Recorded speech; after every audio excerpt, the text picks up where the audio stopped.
Tennessee This Week from WATE's 6 on Your Side starts now. Hello and welcome to Tennessee This Week. I'm Bo Williams. Tuesday was Election Day in the city of Knoxville, and during the city primary, voters decided which city council candidates would advance to the general election coming up in November. In the District 6 City Council race, Stan Johnson and Denzel Grant secured the most votes, which means you're going to see him again coming up on the November ballot. Stan Johnson, as a matter of fact, joins us right now. Thanks so much for coming in. Thank you for having me. Real quick, just your thoughts coming off of the primary. What are your takeaways? Just super humble, really understanding that the people's voices have to be heard. We have to start talking about a vision to bring us all together.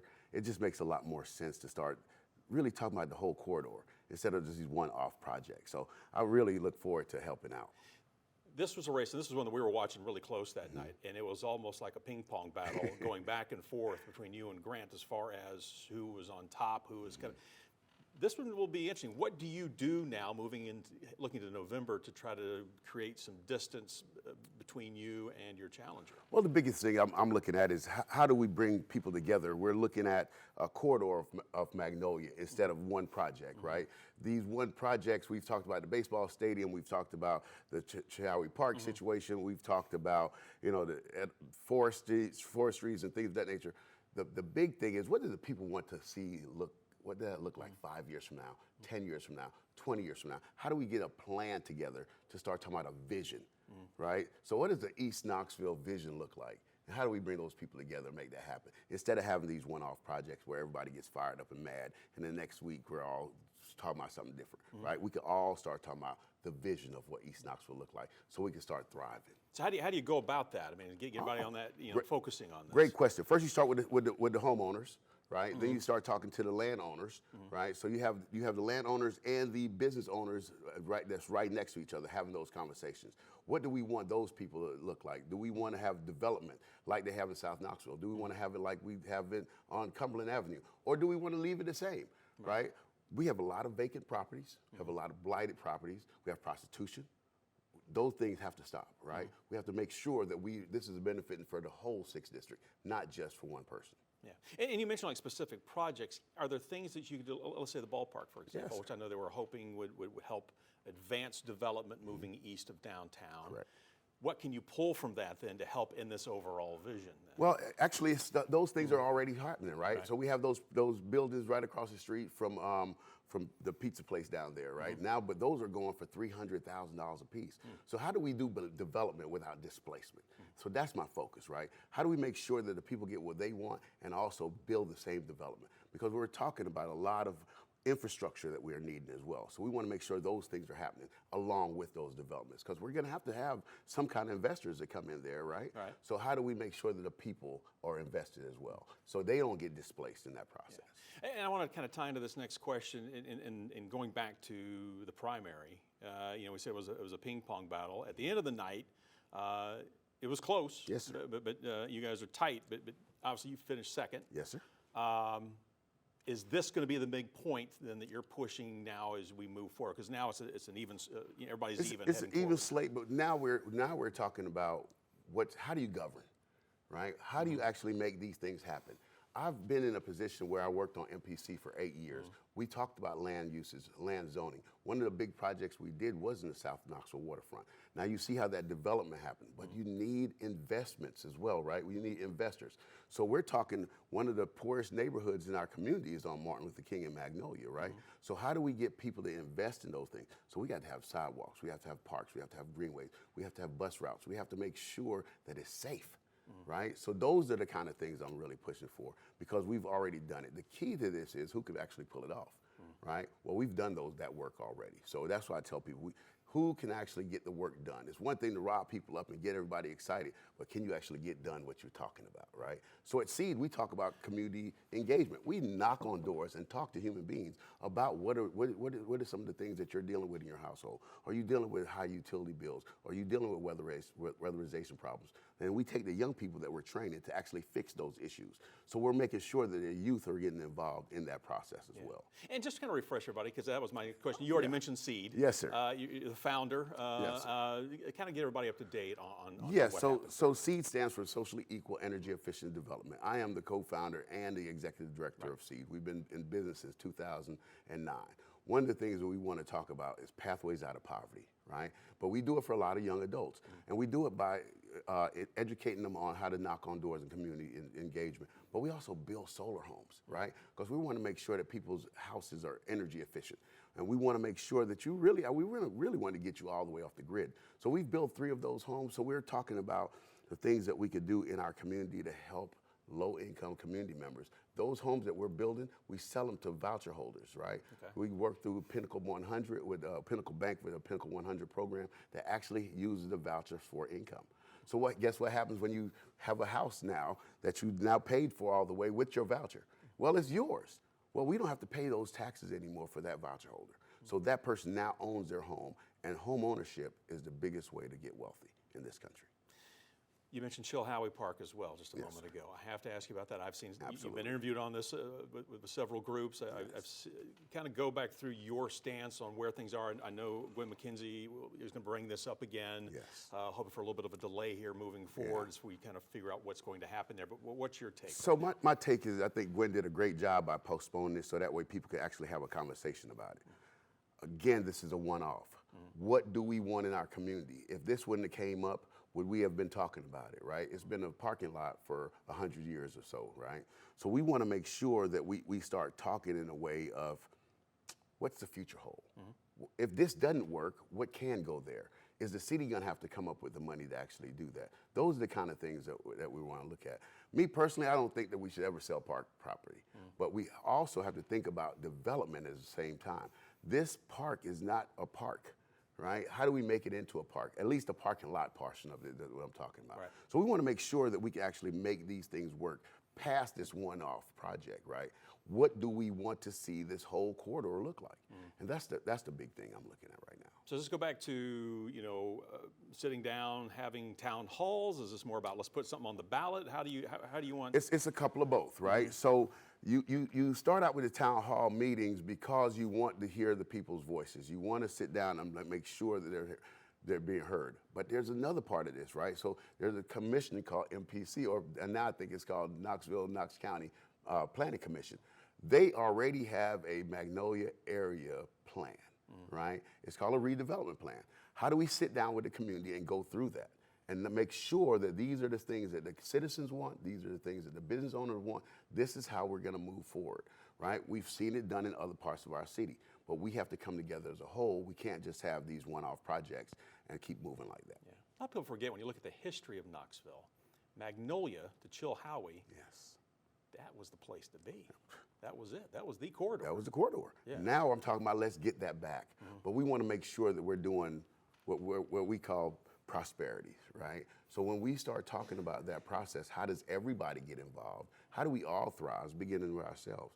And those are the kind of things we want to talk about. What does thriving look like in East Knoxville, right? We've only had what we've had so far. So now let's talk about the future. Yeah. Let's make sure that we're making sense to ourselves, that we're saying, I'm talking about we're building $300,000 apartments. That's not affordable, right? We want to make sure that people can actually afford to live and play in their same communities. So how do we do that? We plan, and that's what I'm about. Let me ask you this real quick. We've got the camera set up here. We're just about out of time. What's your final pitch here as we wrap this up? My final pitch is look at the body of work, right? I talk to people about this great doctor, and I say this doctor studied at Harvard, this doctor studied at Yale, he studied at MIT, and then he comes and says, I studied under these great professors, and I'm a brain surgeon. I want you to be my first patient. Yeah. Right, that's not probably going to happen. Not going to happen. Right? I come with experience. Right. Okay. So that's what I tell people. We've been in business I've done a for-profit business called Stan Johnson Super Auto Center. I've done a nonprofit business called Seed. God is the middle portion of that, making sure that I understand what's grounding me in that process. And the Lord Jesus Christ is my Savior. So I want to make sure that people understand that there is processes to these things. And once we start talking about the processes, we'll start making sure that everybody's involved in that process so nobody gets left behind. All right. On that note, we're going to wrap it up. Appreciate you coming in, as always. very Good to much. see you. Yes, sir. All right. Hey, stay with us. We'll have a whole lot more for you coming up here on Tennessee This Week. We'll bring in our panel of pundits. They'll join us in about 90 seconds. And welcome back to Tennessee This Week. I'm Bo Williams. A moment ago, we heard from Stan Johnson. He and Denzel Grant will appear on the ballot for the Knoxville City Council District 6 race in November after they secured the most votes in the city primary this past Tuesday. So let's bring in our panel of pundits to talk about the race as well as some other city council races. Joining us today, Courtney Piper, Craig Griffith, and Michael Covington. As always, great to see all of you. Glad to be here. Courtney, I'm going to start with you. Okay. Let me get your thoughts after hearing from Stan Johnson and just the District 6 race in general. Just kind of your takeaways. I always watch the District 6 race closely because I am in District 4 and I'm in that part of District 4 that is in East Knoxville. Okay. So wherever I go to recreate, buy my groceries, I am in the 6th District. And so I watch it very closely. There are a lot of issues affecting the 6th district, and I think Stan Johnson hit the nail on the head when he said, look, our focus needs to be how are we going to develop the Magnolia Corridor. Every other corridor has had their day. It is now our day, and let's approach this in a very methodical, community-driven way. And we've seen that play out with the Chilhowie Park discussion that's been having lately. So, you know, I want to see a candidate that is going to be laser focused on giving East Knoxville its day and focusing on that Magnolia Corridor and how we are going to systematically develop it, revitalize it so that we have this, you know, these great assets that we can take advantage of just like all the other corridors. Michael, your thoughts? I was very disappointed with the field of candidates in the primary. I voted for none of them. As a matter of fact, I actually voted for none of the above. In this particular general election, neither of these candidates could earn my vote at this point. I know too much about their fiscal abilities. I know too much about them personally. So they couldn't get my vote. I don't think either of them will have success, whichever one of them wins. The challenges are too great. I think Gwen McKenzie has raised the bar too high for either of them to rise to that level and accomplish the kinds of things that she has accomplished in her 2 terms. So I weep for District 6, but I also think that there will be some other individuals that will step forward, and in the next 4 years, we will identify a candidate to run against the winner of this race and get us a solid city council person. Does that go back to just how much needs to be done? Courtney mentioned this corridor has kind of been neglected, obviously, over the years. Is that part of the reason why you're looking at this and saying that there's just that much to be done? Well, it's easy to talk about what you think will work. I just heard the interview. I don't think any of those things are actually going to work for Mr. Johnson if he were elected. They sound good. They are good talking points. He will not deliver on those things, just like he will not deliver on his talking points on his radio commercial. He talked about, I've got a 4-point plan, but he talked about 8 things, none of which a city council person can impact, starting with health care and going on down the line. He just can't do anything about any of those things. So it's disingenuous to suggest that you can or that your plan will facilitate any of those things. We're in a bad spot in District 6. 4 years can't go by fast enough. All right, Craig, we've heard 2 different opinions. Courtney, we'll come back around here, but Craig, I do want you to weigh in. Well, one of the things that you find out is you're running for city council, and if you're actually elected to city council, is how little power an individual council member has. They're 1 of 9 individuals, and Knoxville has a strong mayor form of government. So most of the initiatives come out of the mayor's office. So the question is, what can a city council member accomplish in their time in office? And it's very problematic. You have to be community focused. And that's why many of the council members focus on things like crime, trash pickup, things like that you can see immediate results for your residents of your district. The harder things are the long-term development corridor, as he spoke of Magnolia Avenue. Magnolia Avenue has an anchor at one end of Chilhowie Park, and then an anchor at the other end of the Coliseum in that area. So there should be a synergism going on that would lead to spur development in that area. But development is expensive. You have to find out what people want and how they're going to pay for it. So it'll be a difficult chore for any city council member, any of the 5 that are on the ballot, to achieve anything great in those 4 years. Yeah. So, but now Stan is now in a 65-day sprint to the finish line. Right. And he lost by about 72 votes So it'll be interesting to see if he can make that up or whether Denzel can increase his lead. Will they get the support of any of the other candidates in the race? So it'll be it's a sprint and not a marathon now. We're to the sprint phase to the finish line. Yeah, that is for sure. Courtney, I do want to come back to you if there was anything else you wanted to add. Obviously, you've heard different opinions here, so your thoughts. The 6th district needs a consistent champion for the 6th district, in particular that Magnolia Avenue corridor. We've got 2 people here. One of them is going to be the city council person. And so who is best up for that job? Who knows the community best? And who is in a position to champion that sector of the community? City council people are not cutting checks, making budgets. They're not doing any of the hard work that it would take to actually develop or revitalize the area. They need to just consistently make sure it is at the top of the mayor's agenda and it is at the top of everybody's priorities when it comes budget time. And that's what the 6th district needs. And of course, this election is going to be somewhat different because it's district only.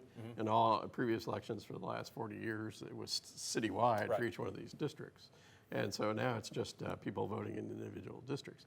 But there's a citywide item on the agenda, the sales tax referendum, that may bring out more individuals. We may crack the 10,000 voter mark, because we only had about 9,000 people vote in the primary. So the referendum will bring out probably more people, and it'll be interesting to see what the individuals running for city council, what their stance is on that sales tax referendum.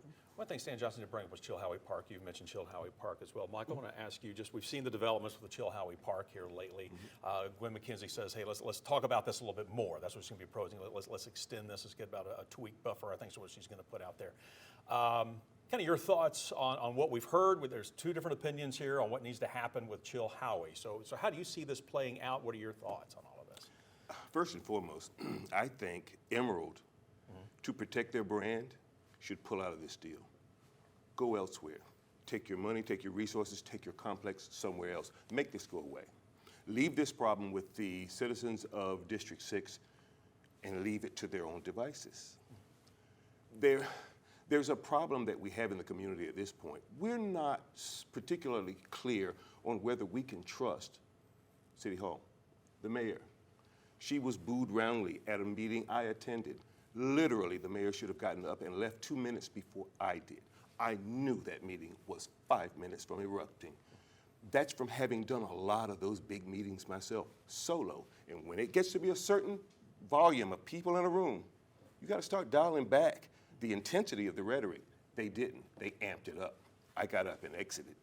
They were booing the mayor before I could get to my vehicle. Arbitrage is what concerns me. The headline read, City allows Emerald's appraisal to be used as a sale price.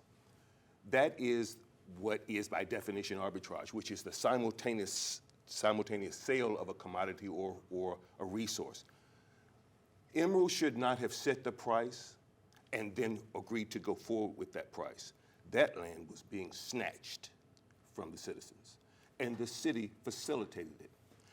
George said last week, whenever a government decides to do something that they know will be unpopular or unfavorable, they try to do it very quickly.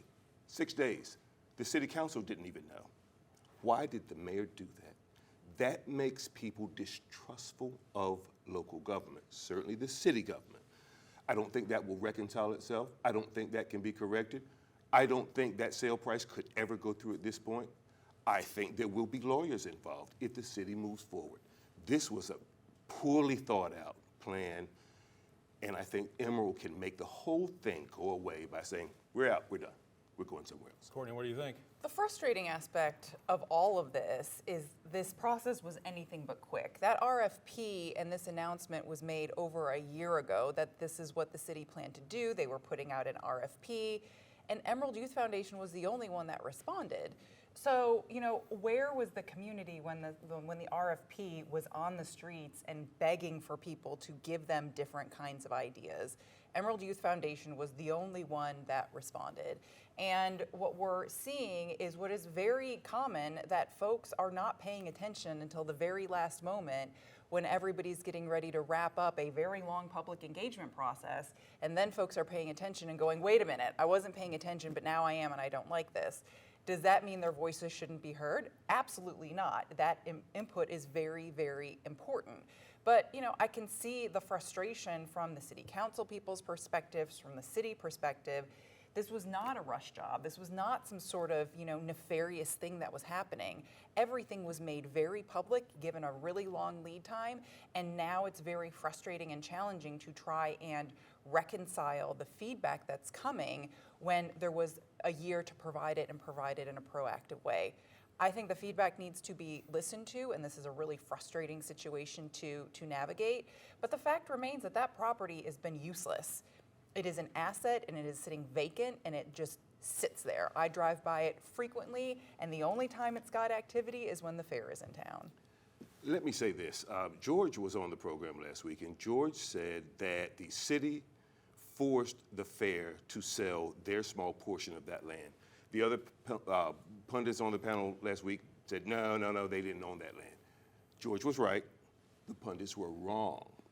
The fair did own 1.58 acres, smack dab in the middle of that 12.7. The city came in, made the exact threat that George said they made, the exact eminent domain threat that they were able to make. They did cut a check for $155,000, so George was spot on. He just didn't have all the details. My problem with that is they forced the fair to give that land up. So that plan was in place, though. Nobody can force the fair to do anything that they don't want to do. Now, the city can take things by eminent domain, but the fair is then compensated. Also, it's just so bizarre that the fair owned that little piece of property, but the fair also doesn't pay any money to the city to use the full Chilhowie Park where the main part of the fair is to make $11 million in 10 days, where other things that operate around it year-round make no money. So yeah, I would say that we'll have that conversation we always have after the show, and I'll explain to you where the gaps are, and they do exist. I want Craig to weigh in, but Craig, hold your breath for a second. We got to go to a break. And I do want you to weigh in on this. Obviously, this is a huge topic, so stay with us. More of Tennessee This Week in just a moment. All right, welcome back to Tennessee This Week. We want to continue our discussion concerning Chilhowie Park. As we left you in the last block, I did promise Craig. I wanted him to get a chance to weigh in, and then we will continue the discussion from there. So, Craig, you've heard from your cohorts here. Kind of what's your take now on how things are playing out with Chilhowie? Thank you, Bo, for getting back to me. The easy way would be for Emerald Youth to pull out of this project. Okay, so you agree with Michael on that point? That would be the easy thing. I don't necessarily agree with it. Oh, okay. I think right now what the city has to do is that they need to go back to square one, start at the beginning, and have a robust public process where they dust off the 2019 redevelopment plan for the park and look at what are the options for this surface parking lot that sits there empty, as Courtney says, except for 10 days out of the year at the fair, where it's no longer the Midway, it's just a parking lot for the people that work at the fair to park their cars and trailers while they're operating the fair. So I think there needs to be a robust public process that looks at what people in East Knoxville want to do with that. And I hope that Emerald Youth keeps that option for that sports and community center option on the table as they built one in Lonsdale, which is by all accounts very successful, serving a real critical public need in that area. And I hope that option is there when they go through this process, so that they will be able to compare the Emerald Youth proposal to other proposals for that, and they need to work through this in an undetermined time frame. And of course, that will be, they need to take as much time as they need to go through this process and do it right this time. I think the city was counting on the reputation and the success of the Lonsdale Emerald Youth complex to carry the day. That the Emerald Youth has done wonderful things for this community, and they'll try to replicate that on that area of Chilhowie Park in East Knoxville. What the city didn't take the time to understand is that area of Chilhowee Park is more important to the people of East Knoxville than they ever thought. They didn't think that they would run into the community opposition to this plan because Emerald Youth has done such wonderful things for our community.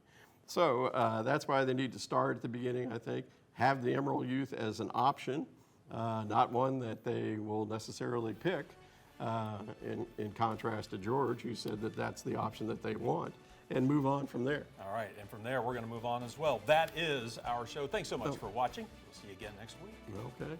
The views of guests on Tennessee This Week are their own and do not represent the views of WATE 6 on your side or Nexstar Broadcasting.